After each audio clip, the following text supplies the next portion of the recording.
The conflict in Ukraine has created uncertainty throughout global energy markets. At a U.S. Senate hearing on Thursday, the European Commission's top energy official testified that European countries dependent on Russian oil and gas need new energy sources fast. Quickly replacing Russian natural gas was, of course, key. The transatlantic alliance has been essential in this regard, and I would like to thank you for that.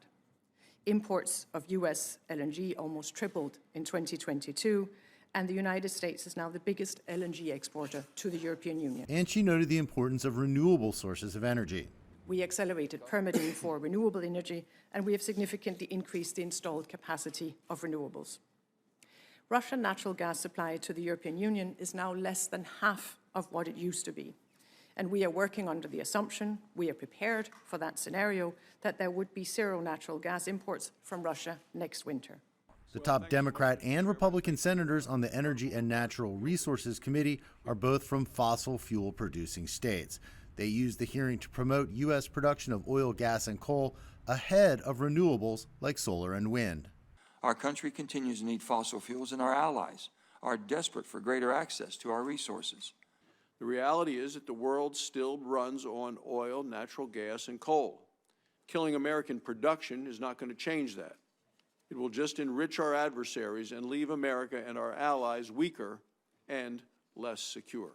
Republicans accused President Biden of being against fossil fuel production.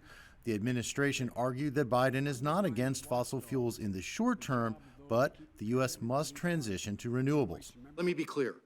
Russia's use of energy as a weapon has backfired.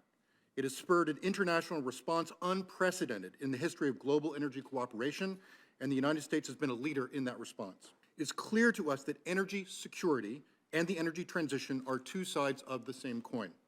There can be no lasting energy security without diversifying energy supply, including expanding the use of clean energy. The hearing was at times contentious as U.S. lawmakers used international energy challenges to promote domestic economic and political goals. Jim Spellman, CGTN, Washington. Where we are today, 2022 LNG is the top. It used to be at the bottom, now it's up at the top. And you mentioned, all of you have mentioned that. So before the war, Russia